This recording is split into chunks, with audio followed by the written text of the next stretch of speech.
pessoal, tudo bem? Como é que a gente pode ver, né, o ciclo fechado de um gás aparecendo pra gente no problema do Enem? A primeira coisa que a gente tem que lembrar é que toda vez que a gente fala de um gás, né, de ciclo, a gente está falando de transformação gasosa. E aí quando a gente fala de transformação, você tem que lembrar das principais variáveis que um gás tem, que é a pressão, que tem a ver com a colisão das moléculas do gás na parede do recipiente onde esse gás está contido. A segunda variável é o volume, é o espaço onde ele está ocupando, lembrando que o gás sempre ocupa todo o volume do recipiente. Você nunca vai ter um pote onde uma parte não tem gás e uma parte tem, a não ser que tenha uma divisão no meio. Se o pote estiver aberto, o gás vai se expandir por todo aquele volume. Legal?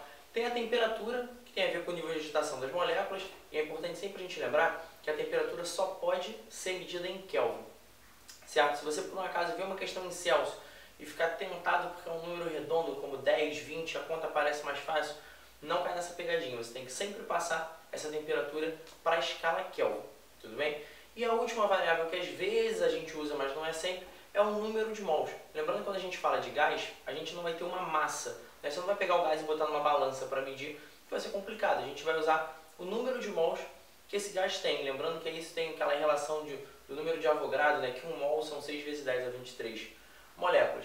E cada elemento, cada substância que a gente tem uma determinada massa molar. Né? Se você pegar, por exemplo, a água, a massa molar da água são 18 gramas. E isso vai de substância para substância. Certo? Como é que a gente vai falar sobre o ciclo de um gás?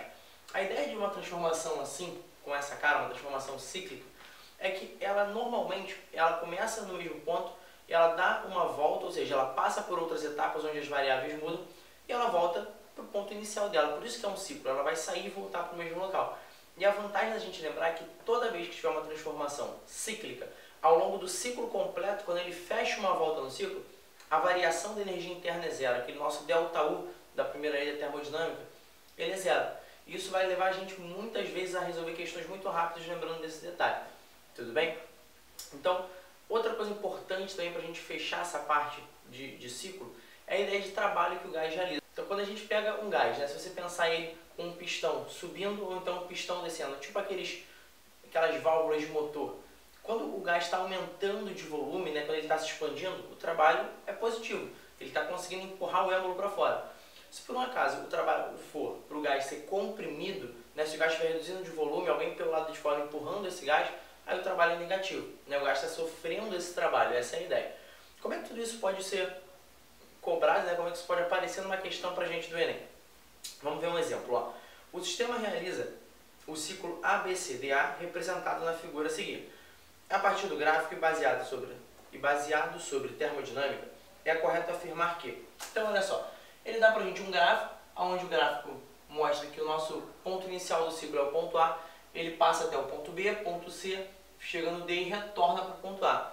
Então, qual é a ideia? A cada ciclo, o gás vai sempre voltar para esse ponto inicial, que é o ponto A. Então, a gente sabe que a variação da energia interna é zero.